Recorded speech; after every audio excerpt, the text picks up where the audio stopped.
Soberano Dios, agradecemos en esta hora la vida que nos das, Señor, y la oportunidad que nos das también de comenzar una vez más nuestro día leyendo tu palabra.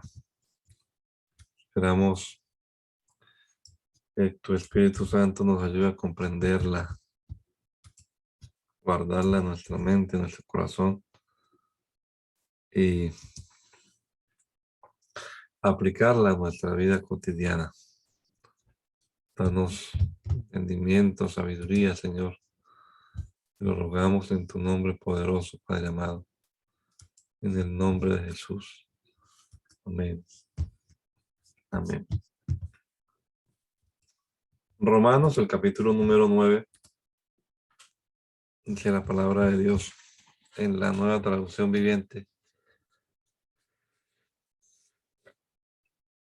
Con Cristo de testigo hablo con toda veracidad. Mi conciencia y el Espíritu Santo lo confirman. Tengo el corazón lleno de amarga tristeza e infinito dolor por mi pueblo, mis hermanos judíos. Yo estaría dispuesto a vivir bajo maldición para siempre, separado de Cristo, si eso pudiera salvarlos. Ellos son el pueblo de Israel, elegidos para ser los hijos adoptivos de Dios. Él les reveló su gloria, hizo pacto con ellos, les entregó su ley, les dio el privilegio de adorarlo y de recibir sus promesas maravillosas. Abraham, Isaac y Jacob son los antepasados de los israelitas. Cristo mismo era israelita en cuanto a su naturaleza humana, y Él es Dios, el que reina sobre todas las cosas y es digno de eterna alabanza. Amén. Ahora bien, ¿acaso Dios no cumplió su promesa a Israel? No, porque todos los que nacen en la nación de Israel son en verdad miembros del pueblo de Dios. Ser descendiente de Abraham no los hace verdaderos hijos de Abraham. Pues la escritura dice, Isaac es el hijo mediante el cual procederán tus descendientes, aunque Abraham también tuvo otros hijos. Eso significa que no todos los descendientes naturales de Abraham son necesariamente hijos de Dios. Solo los hijos de la promesa son considerados hijos de Abraham. Pues Dios había prometido, volveré dentro de un año y Sara tendrá un hijo. Ese hijo fue nuestro antepasado Isaac. Cuando se casó con Rebeca, ella dio a luz mellizos. Sin embargo, antes de que nacieran, antes de que pudieran hacer algo bueno o malo, ella recibió un mensaje de Dios. Este mensaje demuestra que Dios elige a la gente según sus propósitos. Él llama a las personas, pero no según las buenas o malas acciones que hayan hecho. Se le dijo, tu hijo mayor servirá a tu hijo menor. Como dicen las escrituras, amé a Jacob, pero rechacé a Esaú.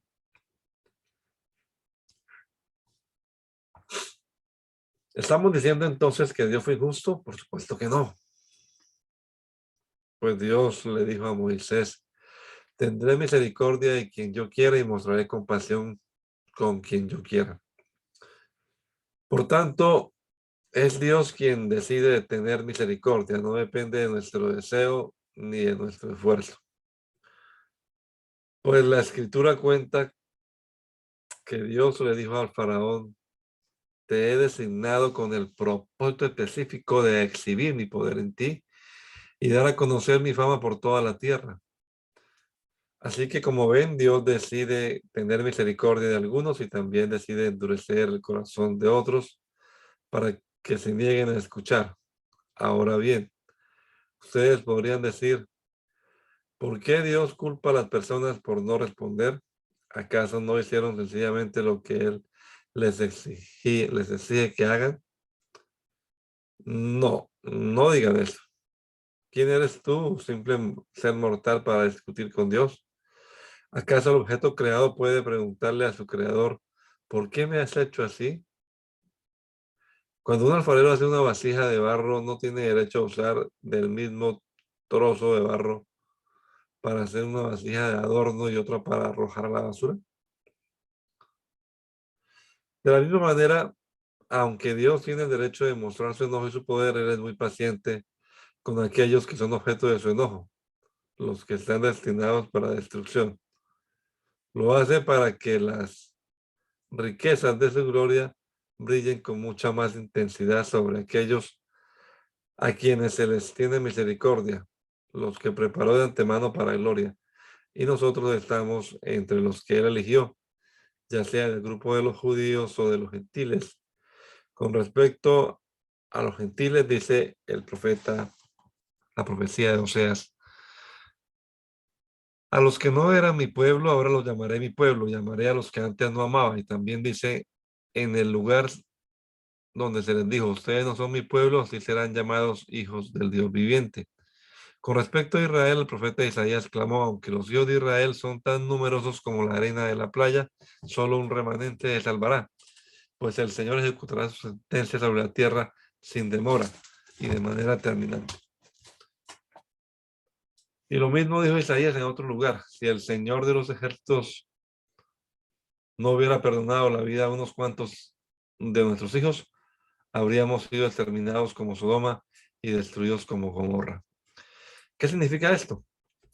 Aunque los gentiles no trataban de seguir las normas de Dios, fueron declarados justos a los ojos de Dios, y eso sucedió por medio de la fe. Pero los israelitas, que se esforzaron tanto en cumplir la ley para llegar a ser justos ante Dios, nunca lo lograron. ¿Por qué no? Porque trataban de hacerse justos ante Dios por cumplir la ley en lugar de confiar en Él. Tropezaron con la gran piedra en su camino, y Dios se lo advirtió en las Escrituras cuando dijo: pongo en Jerusalén una piedra que hace tropezar a muchos, una roca que los hace caer, pero todos los que confíen en Él jamás será avergonzado. Amados Amados, hermanos, el profundo deseo de mi corazón y mi oración a Dios es que los israelitas lleguen a ser salvos. Yo sé que ellos tienen un gran entusiasmo por Dios, pero es un fervor mal encausado, pues no entienden la forma en que Dios hace justas a las personas ante Él.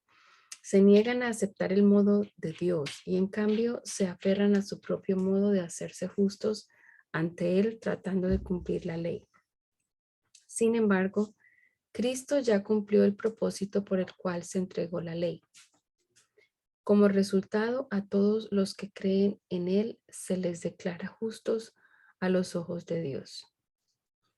Pues Moisés escribe que la ley exige obediencia a todos sus mandatos para que una persona llegue a ser justa ante Dios. Pero el modo de la fe para hacernos justos ante Dios dice: no digas en tu corazón, ¿quién subirá al cielo para hacer bajar a Cristo a la tierra? Ni tampoco digas, ¿quién descenderá al lugar de los muertos para volver a Cristo de nuevo a la vida? En realidad dice, el mensaje está muy cerca de ti, está en tus labios y en tu corazón. Y ese mensaje es el mismo mensaje que nosotros predicamos acerca de la fe. Si confiesas con tu boca que Jesús es el Señor y crees en tu corazón que Dios lo levantó de los muertos, serás salvo. Pues es por creer en tu corazón que eres declarado justo a los ojos de Dios, y es por confesarlo con tu boca que eres salvo. Como nos dicen las Escrituras, todo el que confíe en Él jamás será deshonrado.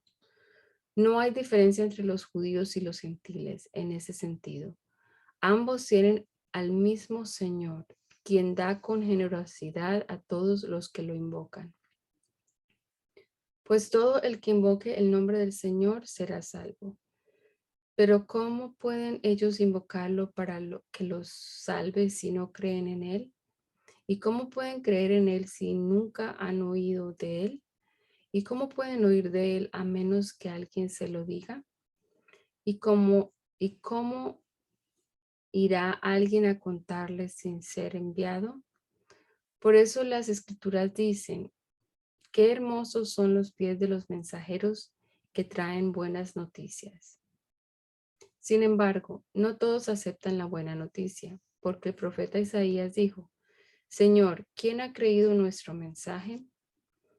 Así que la fe viene por oír, es decir, por oír la buena noticia acerca de Cristo. Pero pregunto, ¿de verdad el pueblo de Israel oyó el mensaje? Claro que sí. El mensaje se ha difundido por toda la tierra y sus palabras por todo el mundo. Vuelvo a preguntar, ¿entendió realmente el pueblo de Israel? Por supuesto que sí. Pues incluso en el tiempo de Moisés, Dios dijo, despertaré sus celos con un pueblo que ni siquiera es una nación. Provocaré su enojo por medio de gentiles insensatos. Luego Isaías habló audazmente de parte de Dios y dijo, me encontraron personas que no me buscaban. Me mostré a los que no preguntaban por mí. Pero con respecto a Israel, Dios dijo, todo el día les abrí mis brazos, pero ellos fueron desobedientes y rebeldes. Entonces pregunto, ¿acaso Dios ha rechazado a su propio pueblo, la nación de Israel? Por supuesto que no. Yo mismo soy israelita, descendiente de Abraham y miembro de la tribu de Benjamín. No, Dios no ha rechazado a su propio pueblo, al cual eligió desde el principio. ¿Se dan cuenta de lo que dicen las escrituras sobre el tema? El profeta Elías se quejó del pueblo de Israel ante Dios y dijo, Señor, han matado a tus profetas y derribaron sus altares. Yo soy el único que queda con vida y ahora me buscan para matarme a mí también. ¿Y recuerdan la respuesta de Dios? Él dijo, no, tengo a 7,000 más que nunca se han inclinado ante Baal. Lo mismo sucede hoy porque unos cuantos del pueblo de Israel han permanecido fieles por la gracia de Dios, es decir, por su bondad inmerecida al elegirlos. Y como es mediante la bondad de Dios, entonces no es por medio de buenas acciones, pues en ese caso la gracia de Dios no sería lo que realmente es gratuita e inmerecida. Así que la situación es la siguiente. La mayoría del pueblo de Israel no ha encontrado el favor de Dios que tanto busca. Unos cuantos sí lo han encontrado, los que Dios ha elegido, pero el corazón de los demás fue endurecido, como dicen las escrituras. Dios los hizo caer en un sueño profundo. Hasta el día de hoy les ha cerrado los ojos para que no vean y les ha tapado los oídos para que no oigan. También David dijo que su mesa de abundancia se convierta en una trampa, en un engaño que los lleve a pensar que todo está bien, que sus bendiciones los hagan tropezar y reciban su merecido, que sus ojos queden ciegos para que no puedan ver y que la espada se les encorve para siempre. ¿Acaso el pueblo de Dios tropezó y cayó sin posibilidad de recuperarse? De ninguna manera. El pueblo fue desobediente, por eso Dios puso la salvación al alcance de los gentiles. Sin embargo, él quería que su propio pueblo sintiera celos y la reclamara para sí. Ahora bien, si los gentiles fueron enriquecidos porque los israelitas rechazaron la oferta de salvación de Dios, imagínense cuánto más grande será la bendición para el mundo cuando ellos por fin la acepten. Menciono todo lo anterior especialmente para ustedes los gentiles. Dios me designó apóstol a los gentiles. Pongo énfasis en esto porque de alguna manera quiero hacer que los hijos de Israel sientan celos de lo que tienen ustedes los gentiles y entonces yo pueda salvar a algunos de ellos. Pues si el rechazo de ellos hizo que Dios ofreciera la salvación al resto del mundo, la aceptación de ellos será algo aún más maravilloso. Será vida para los que estaban muertos. Y dado que Abraham, y los otros patriarcas fueron santos, sus descendientes también serán santos, del mismo modo que toda la masa de pan es santa, porque la porción que se da para ofrenda es santa. Pues si las raíces del árbol son santas, las ramas también lo serán. Algunas ramas del árbol de Abraham, algunos del pueblo de Israel, han sido arrancadas, y ustedes, los gentiles, que eran ramas de un olivo silvestre, fueron injertados. Así que ahora ustedes también reciben la bendición que Dios prometió a Abraham y a sus hijos, con lo cual comparten con ellos el alimento nutritivo que proviene de la raíz del olivo especial de Dios. Así que no se jacten de haber sido injertados para reemplazar a las ramas que fueron arrancadas. Ustedes son solo una rama, no son la raíz. Tal vez digas, bueno, esas ramas fueron arrancadas para darme lugar a mí.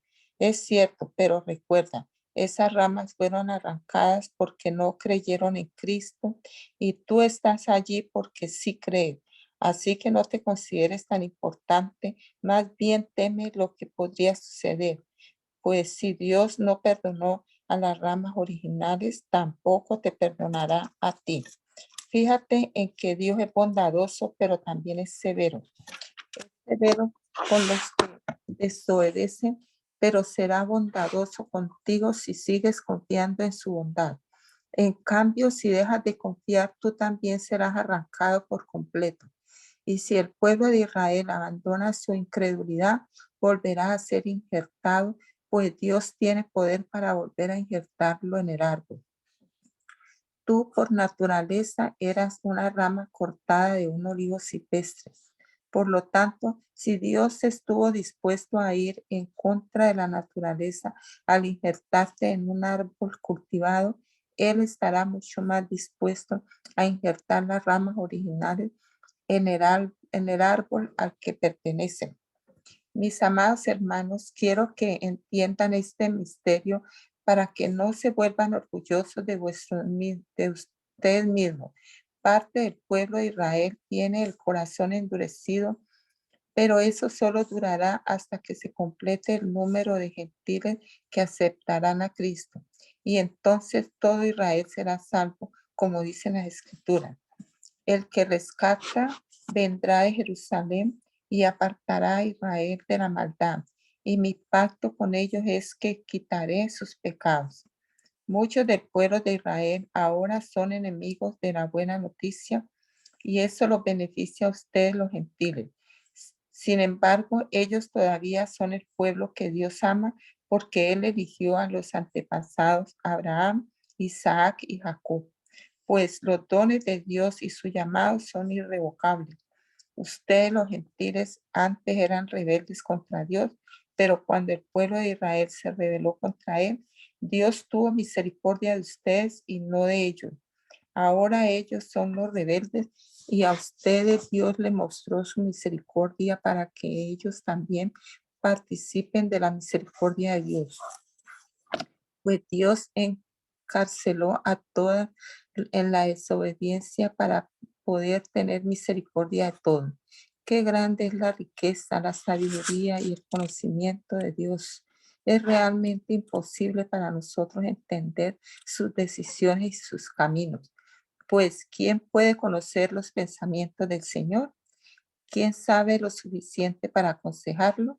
¿Y quién le ha entregado tanto para que él tenga que devolvérselo? Pues todas las cosas provienen de él y existen por su poder y son para su gloria. A él sea toda la gloria por siempre. Amén. Por lo tanto, amados hermanos, les ruego que entreguen su cuerpo a Dios por todo lo que Él ha hecho a favor de ustedes, que sea un sacrificio vivo y santo, la clase de sacrificio que a Él le agrada. Esa es la verdadera forma de adorarlo. No imitan las conductas ni las costumbres de este mundo. Más bien, dejen que Dios los transforme en personas nuevas al cambiarles la manera de pensar. Entonces aprenderán a conocer la voluntad de Dios para ustedes, la cual es buena, agradable y perfecta. Basado en el privilegio y la autoridad que Dios me ha dado, le advierto a cada uno de ustedes lo siguiente: ninguno se crea mejor de lo que realmente es. Sean realistas al evaluarse a ustedes mismos. Háganlo según la medida de fe que Dios les haya dado. Así como nuestro cuerpo tiene muchas partes y cada parte tiene una función específica, el cuerpo de Cristo también. Nosotros somos las diversas partes de un solo cuerpo y nos pertenecemos unos a otros. Dios, en su gracia, nos ha dado dones diferentes para hacer bien determinadas cosas. Por lo tanto, si Dios te dio la capacidad de profetizar, habla con toda la fe que Dios te haya concedido. Si tu don es servir a otros, sírvelos bien. Si eres maestro, enseña bien. Si tu don consiste en animar a otros, anímalos.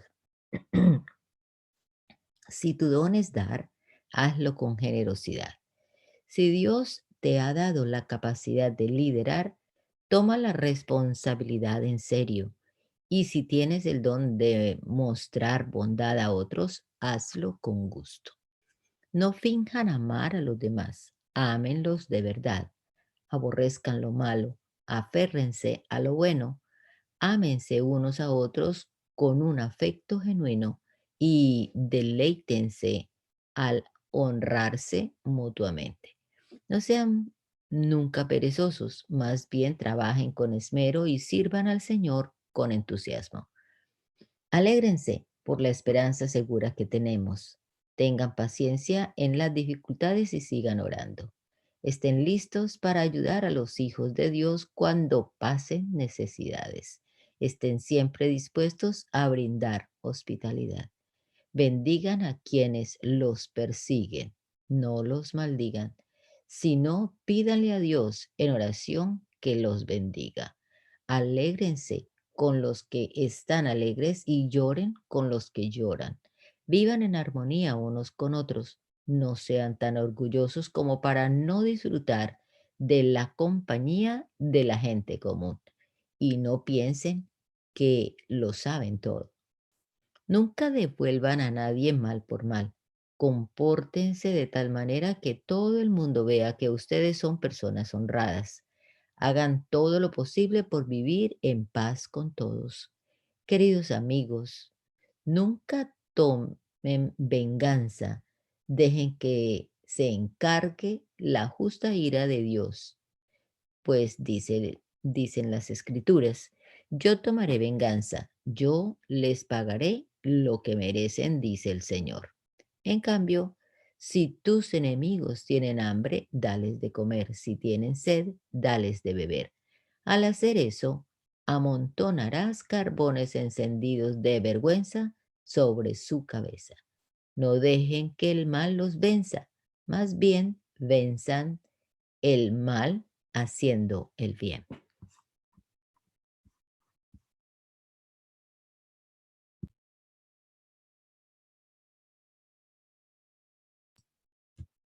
Toda persona debe someterse a las autoridades de gobierno, pues toda autoridad proviene de Dios y los que ocupan puestos de autoridad están allí colocados por Dios.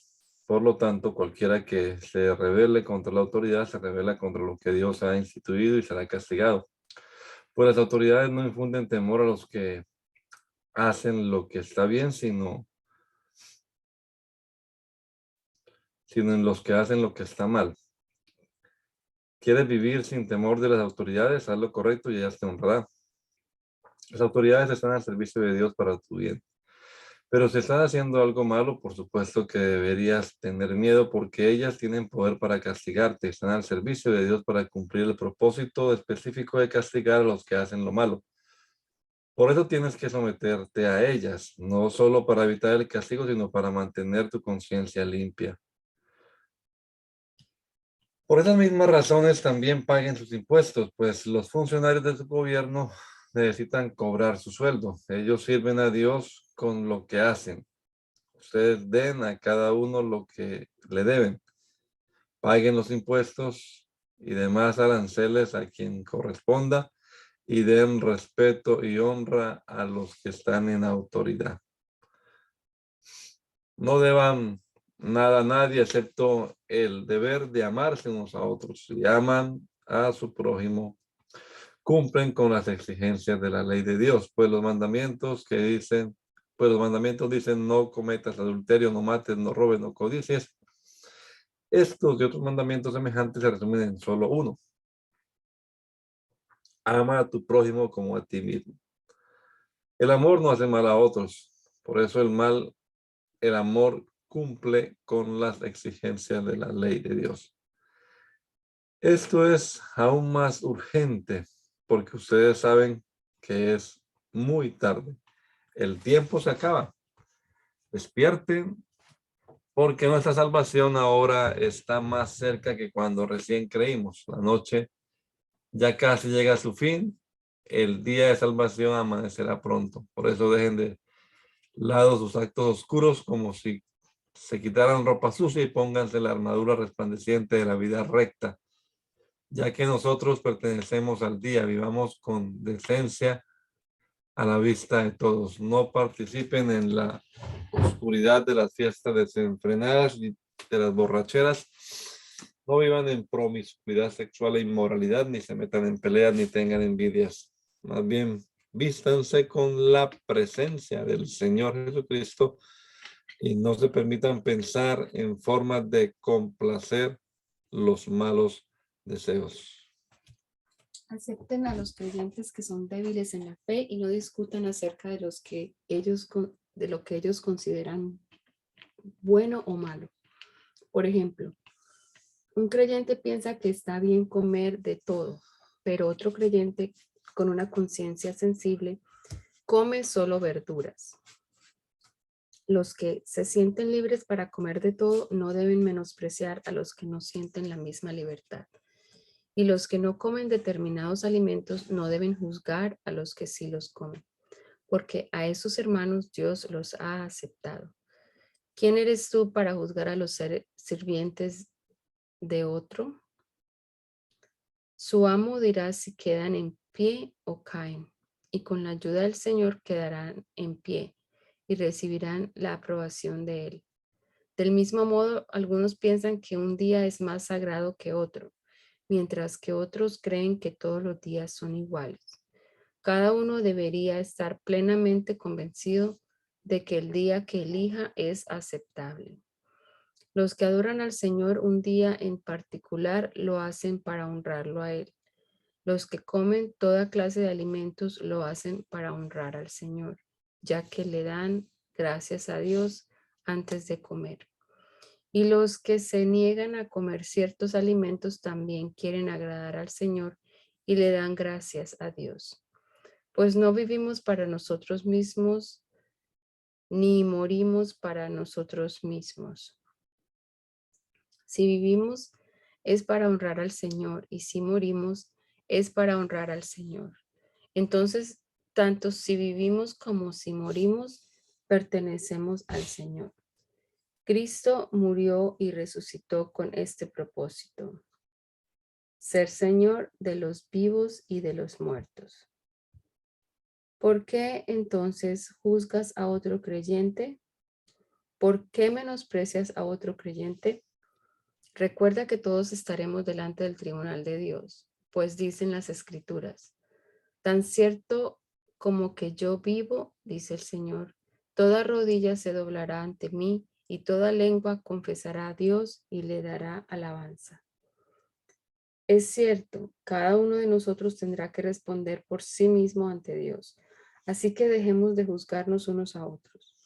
Por el contrario, propónganse vivir de tal manera que no causen tropiezo ni caída a otro creyente.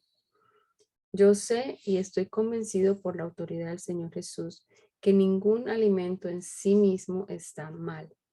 Pero si alguien piensa que está mal comerlo, entonces para esa persona está mal.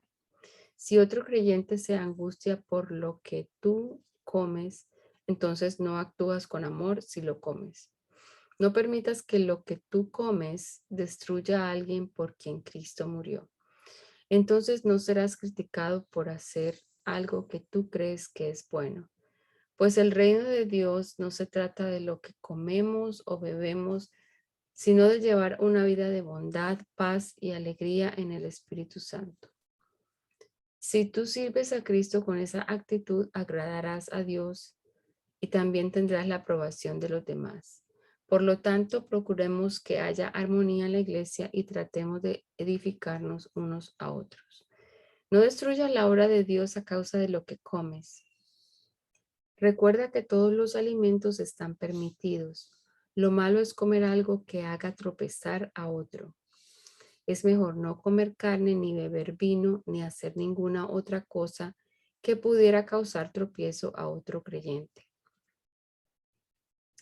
Tal vez crees que no hay nada malo en lo que haces, pero manténlo entre tú y Dios. Benditos son los que no se sienten culpables por hacer algo que han decidido que es correcto. Pero si tienes dudas acerca de si debes o no comer algo en particular, entonces es pecado comerlo, pues no eres fiel a tus convicciones. Si haces algo que crees que está mal, pecas. Los que somos fuertes debemos tener consideración de los que son sensibles a este tipo de cosas. No debemos agradarnos solamente a nosotros mismos. Deberíamos ayudar a otros a hacer lo que es correcto y edificarnos en el Señor. Pues ni siquiera Cristo vivió para agradarse a sí mismo. Como dicen las Escrituras, los insultos de aquellos que te insultan, oh Dios, han caído sobre mí. Tales cosas se escribieron hace tiempo en las Escrituras para que nos sirvan de enseñanza. Y las Escrituras nos dan esperanza y ánimo mientras esperamos con paciencia hasta que se cumplan las promesas de Dios. Que Dios, quien da esa paciencia y ese ánimo, los ayude a vivir en plena armonía unos con otros, como corresponde a los seguidores de Cristo Jesús. Entonces todos ustedes podrán unirse en una sola voz para dar alabanza y gloria a Dios, el Padre de nuestro Señor Jesucristo. Por lo tanto, acéptense unos a otros, tal como Cristo los aceptó a ustedes, para que Dios reciba la gloria. Recuerden que Cristo vino a servir a los judíos para demostrar que Dios es fiel a las promesas que les hizo a los antepasados de ellos. También vino para que los gentiles le dieran la gloria a Dios por la misericordia que Él tuvo con ellos. A eso se refería el salmista cuando escribió: por eso te alabaré entre los gentiles, cantaré alabanzas a tu nombre. Y en otro lugar está escrito: alégrense con su pueblo, oh gentiles. Y además, alaben al Señor todos ustedes los gentiles, todos los pueblos de la tierra, alaben. Y en otro lugar Isaías dijo: el heredero del trono de David vendrá y reinará sobre los gentiles. Ellos pondrán su esperanza en él. Le pido a Dios, fuente de esperanza, que los llene completamente de alegría y paz porque confían en Él. Entonces rebosarán de una esperanza según mediante el poder del Espíritu Santo. Mis amados hermanos, estoy plenamente convencido de que ustedes están llenos de bondad. Conocen estas cosas tan bien que pueden enseñárselas unos a otros. Aún así, me atreví a escribirles sobre algunos de estos temas porque sé que lo único que necesitan es recordarlos, pues por la gracia de Dios soy un mensajero especial de Cristo Jesús enviado a ustedes los gentiles. Les transmito la buena noticia para presentarlos como una ofrenda aceptable a Dios, hecha santa por el Espíritu Santo. Así que tengo razón de estar entusiasmado por todo lo que Cristo Jesús ha hecho por medio de mí al servir a Dios. Sin embargo, no me atrevo a jactarme de nada, salvo de lo que Cristo ha hecho por medio de mí al llevar a los gentiles a Dios a través de mi mensaje y de la manera en que he trabajado entre ellos. Los gentiles se convencieron por el poder de señales milagrosas y maravillas y por el poder del Espíritu de Dios. De esa manera presenté con toda plenitud la buena noticia de Cristo desde Jerusalén hasta llegar a la región del Ilírico. Mi gran aspiración siempre ha sido predicar la buena noticia donde nunca antes se ha oído el nombre de Cristo y no donde otro ya ha comenzado una iglesia.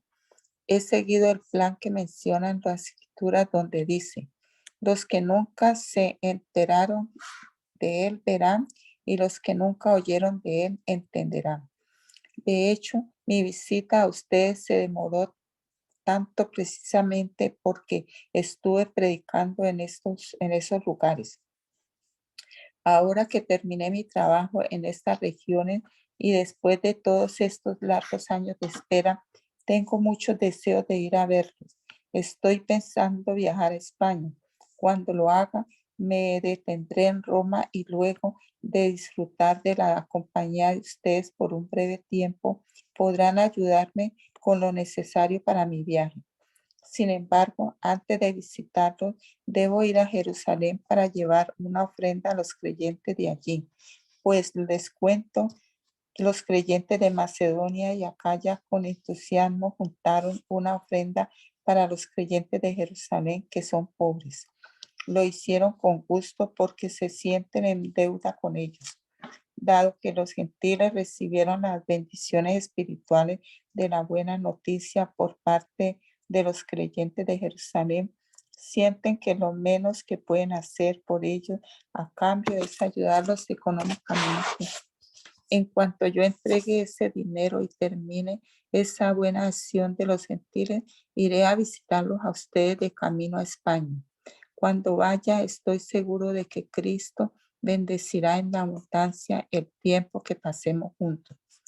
Mis amados hermanos, les pido encarecidamente en el nombre de nuestro Señor Jesucristo que se unan a mi lucha orando a Dios por mí.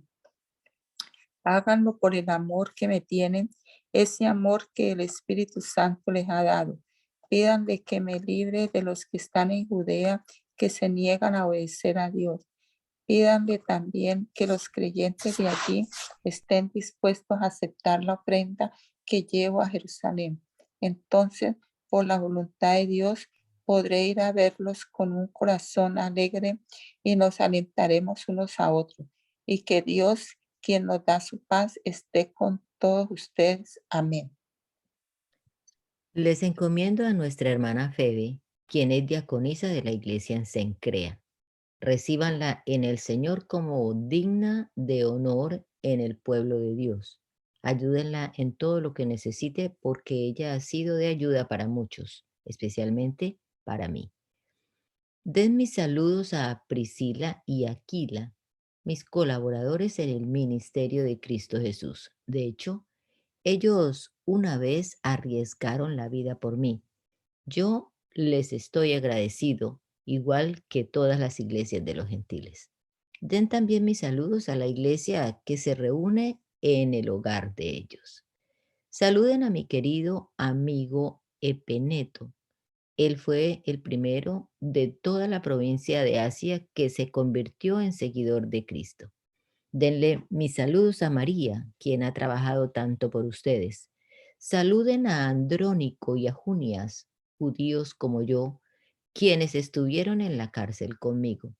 Ellos son muy respetados entre los apóstoles e hicieron seguidores de y ellos son muy respetados entre los apóstoles y se hicieron seguidores de Cristo antes que yo.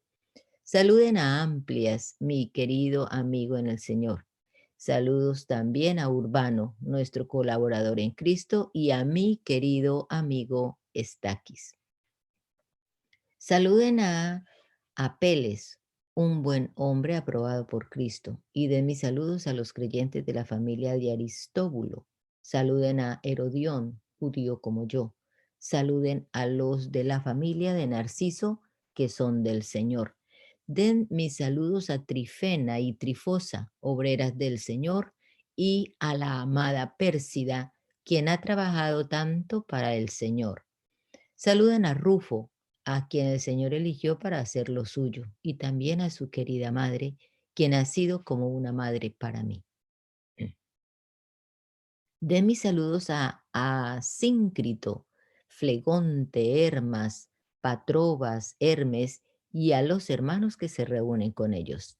Saluden también a Filólogo, Julia, Nereo y su hermana, y a Olimpas y a todos los creyentes que se reúnen con ellos. Salúdense unos a otros con amor cristiano. Todas las iglesias de Cristo les envían saludos. Y ahora, mis amados hermanos, les pido algo más. Tengan cuidado con los que causan divisiones y trastornan la fe de los creyentes al enseñar cosas que van en contra de las que a ustedes se les enseñaron. Manténganse lejos de ellos. Tales personas no sirven a Cristo nuestro Señor, sirven a sus propios intereses. Con palabras suaves y halagos se engañan a la gente inocente, pero todos saben que ustedes son obedientes al Señor. Eso me llena de alegría. Quiero que sean sabios para hacer lo que está bien y sigan siendo inocentes en cuanto a toda clase de mal. El Dios de paz pronto aplastará a Satanás bajo los pies de ustedes. Que la gracia de nuestro Señor Jesús sea con ustedes. Timoteo, mi compañero de trabajo, les manda saludos, igual que Lucio, Jasón y Sosípater, judíos como yo. Yo, Tercio, quien escribo esta carta de parte de Pablo, también les envío mis saludos como uno de los seguidores del Señor. Lo saluda Gallo. Él es quien me hospeda y también recibe en su casa a toda la iglesia. Les envía saludos Erasto, el tesorero de la ciudad, y también el hermano Cuarto. Que toda la gloria sea para Dios, quien puede fortalecerlos tal como expresa la buena noticia. En ese mensaje acerca de Jesucristo, se ha revelado su plan para ustedes, los gentiles, un plan que estuvo guardado en secreto desde el principio del tiempo. Pero ahora, tal como lo predijeron los apóstoles y el Dios eterno lo ha ordenado, ese mensaje se da a conocer a todos los gentiles en todas partes para que ellos también puedan creer y obedecerlo a él. Toda la gloria sea para el único sabio Dios eternamente por medio de Jesucristo. Amén.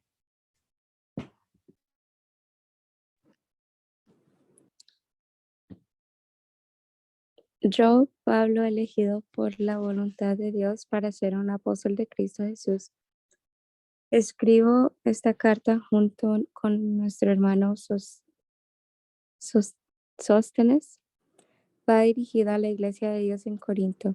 A ustedes que han sido llamados por Dios para ser su pueblo santo, Él los hizo santos por medio de Cristo Jesús, tal como lo hizo con todos los que en todas partes invocan el nombre de nuestro Señor Jesucristo, Señor de ellos y de nosotros.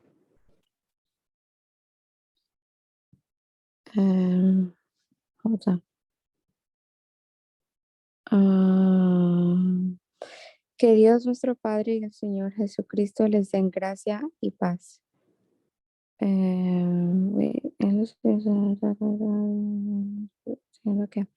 Siempre doy gracias a mi Dios por ustedes y por los dones inmerecidos que les dio ahora que pertenecen a Cristo Jesús. Por medio de él, Dios ha enriquecido la iglesia de ustedes en todo sentido, con toda la elocuencia y todo el conocimiento que tienen. Eso confirma que es verdad lo que les dije acerca de Cristo. Ahora tienen todos los dones espirituales que necesitan mientras esperan con anhelo el regreso de nuestro Señor Jesucristo. Él los mantendrá firmes hasta el final. para que estén libres de toda culpa el día que nuestro Señor Jesucristo vuelva. Dios lo hará porque Él es fiel para hacer lo que dice y los ha invitado a que tengan comunión con su Hijo, Jesucristo nuestro Señor.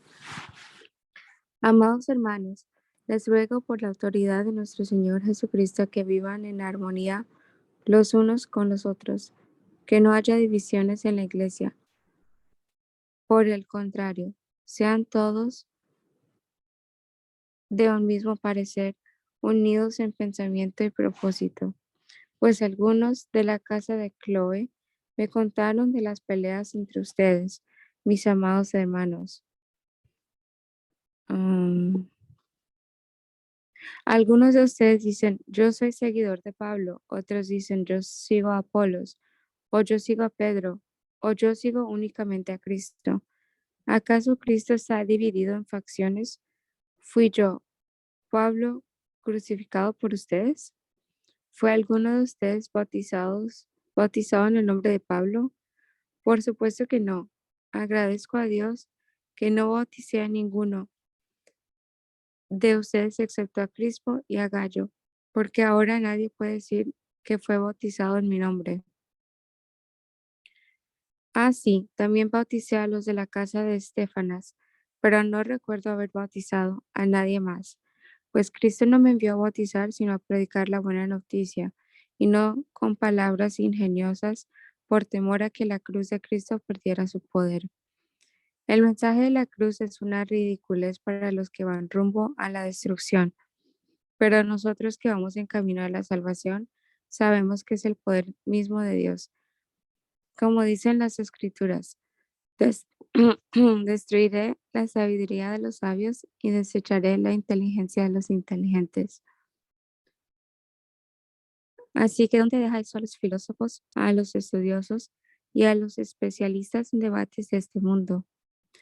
Dios ha hecho que la sabiduría de este mundo parezca una ridiculez, ya que Dios en su sabiduría se aseguró de que el mundo nunca lo conociera por medio de la sabiduría humana.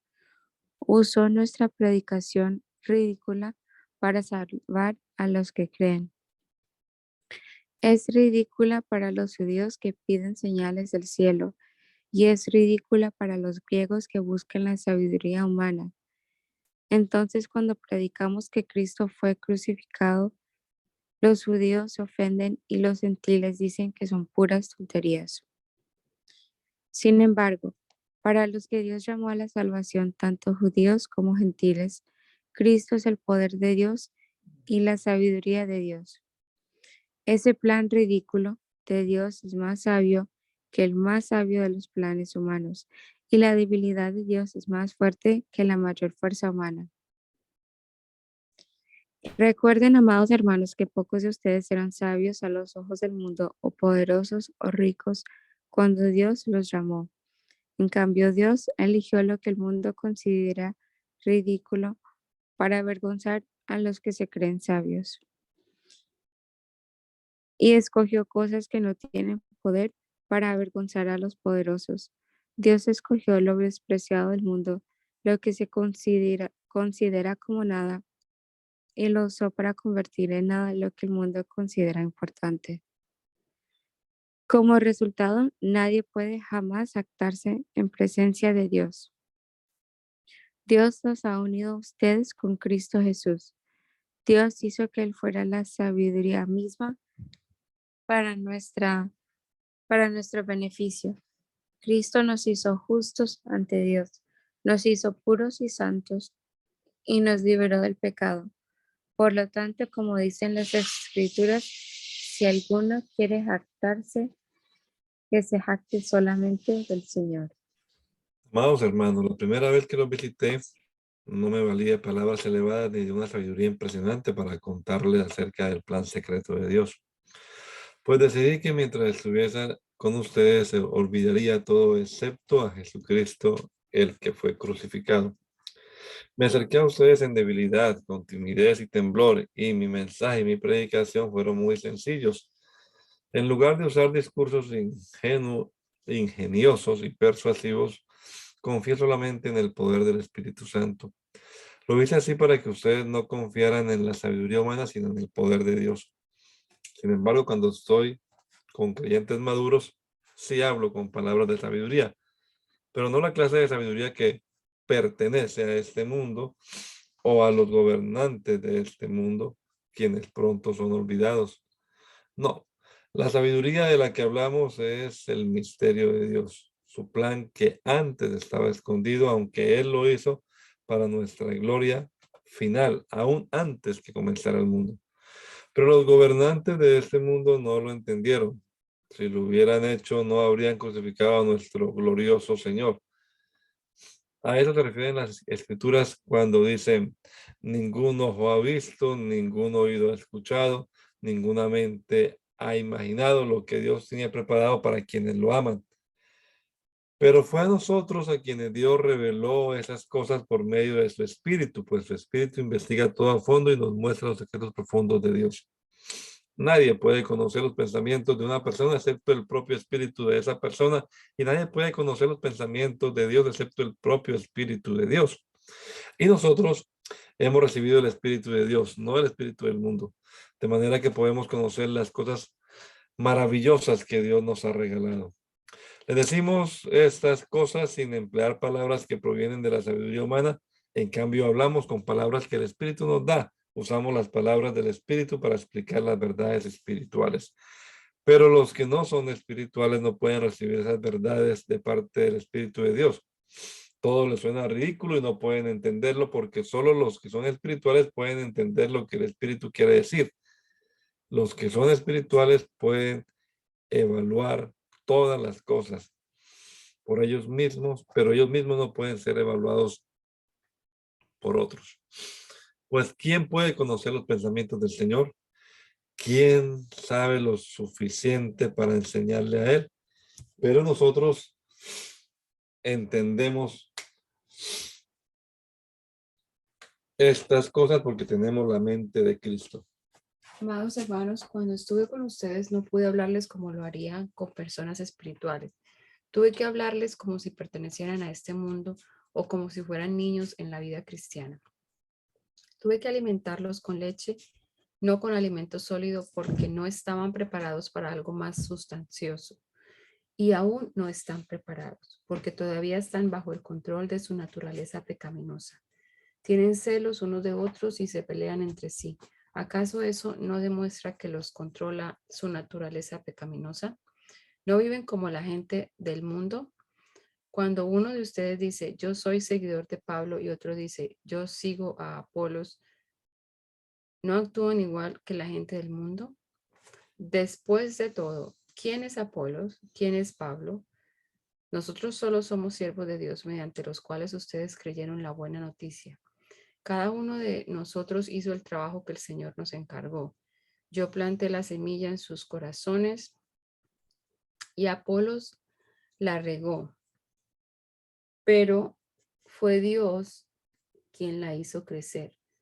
No importa quién planta o quién riega, lo importante es que Dios hace crecer la semilla.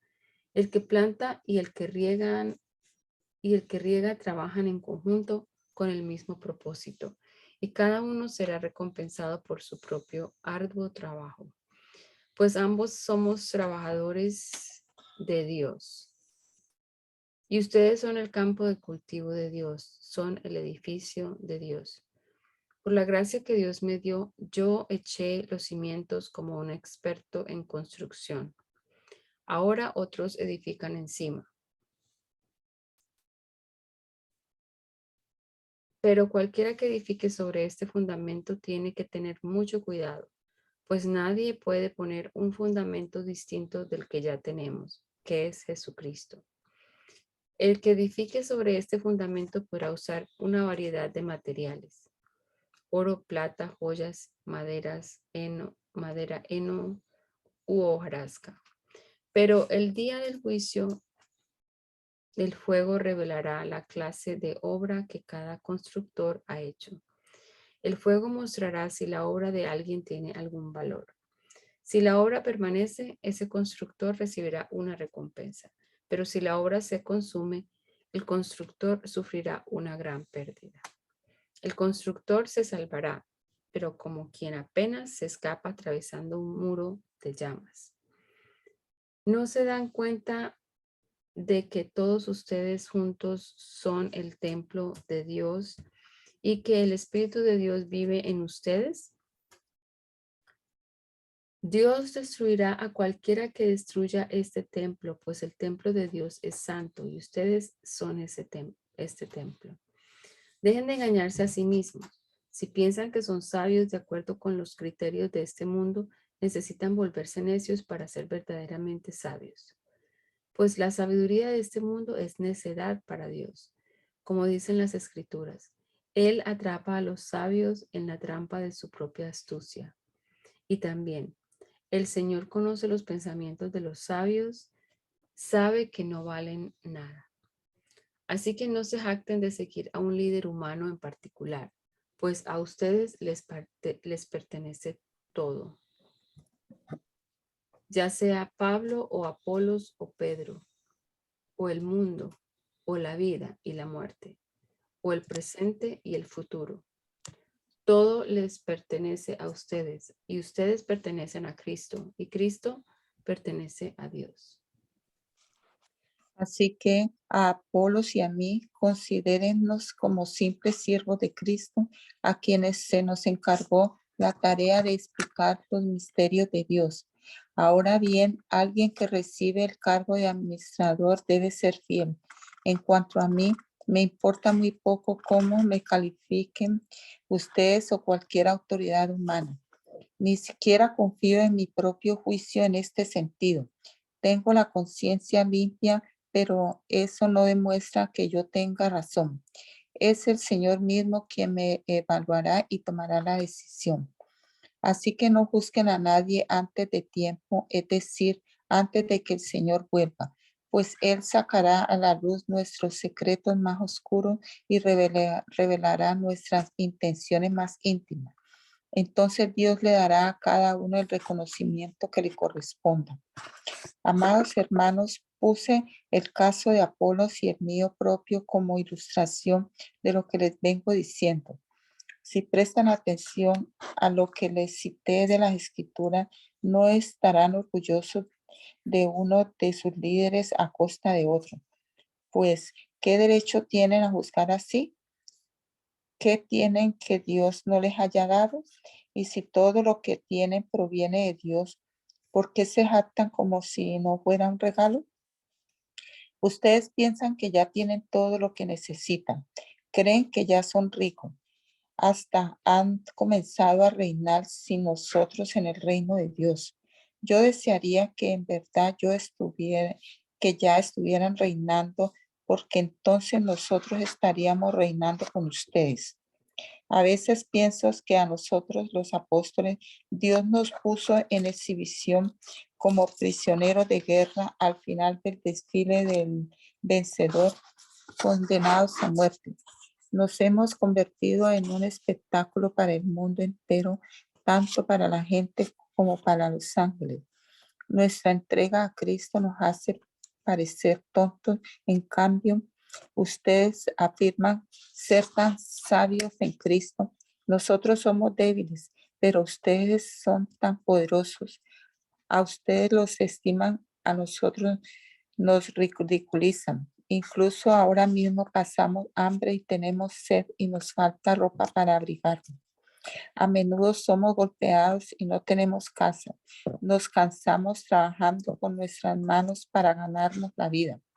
Bendecimos a los que nos maldicen. Somos pacientes con los que nos maltratan. Respondemos con gentileza cuando dicen cosas malas de nosotros.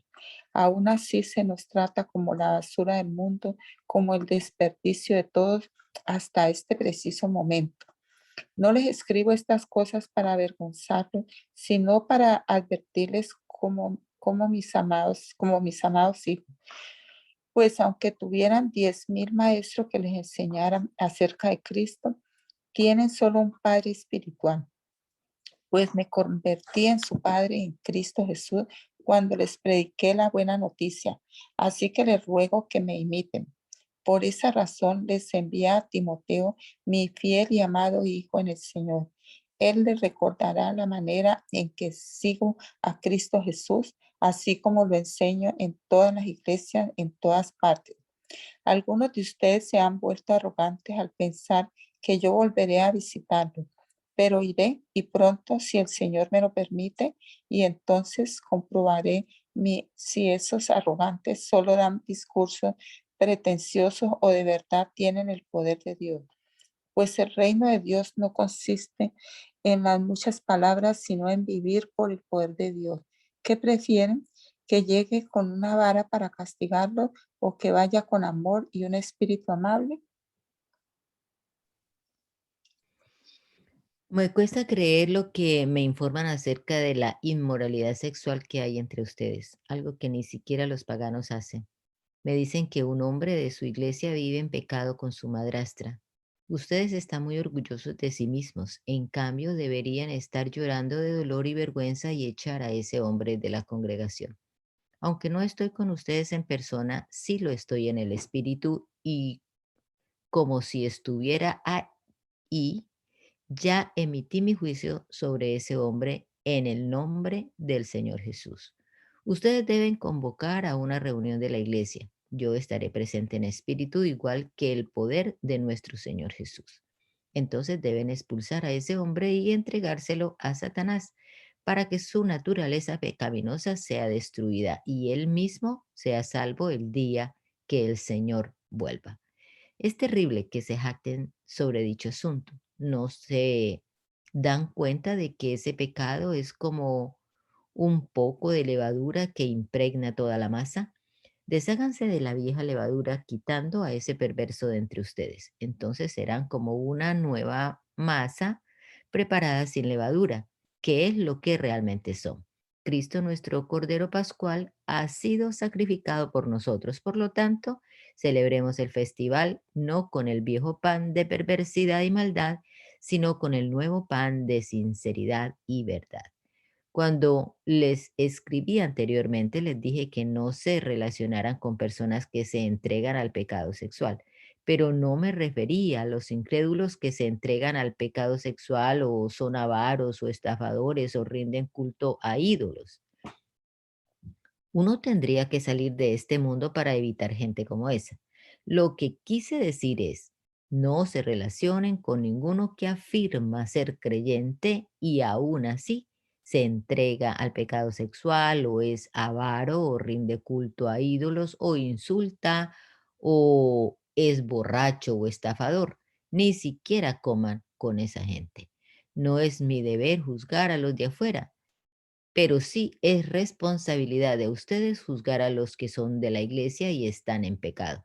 Dios juzgará a los de afuera, pero como dicen las escrituras, quiten al malvado de entre ustedes. Bendito Dios, te damos gracias en esta hora por esta oportunidad que nos has dado en este rato de leer tu palabra, Señor, de pasar esta hora aquí pensando en estos dichos eternos tuyos y viendo tu gracia y tu amor, Señor Jesús, y la intención que tienes con cada uno de nosotros de perfeccionarnos cada día y hacernos más y más a tu imagen y semejanza. Encomendamos nuestro día, Señor, nuestros quehaceres diarios. En este día, Señor, nos ponemos en tus manos y esperamos que nos bendigas conforme a tu voluntad, Señor. Que seas tú guardando cada uno de nuestras familias, cada uno de nuestros hermanos y guiándonos siempre, Señor, con tu Santo Espíritu. Te lo rogamos en el nombre poderoso de Jesús. Amén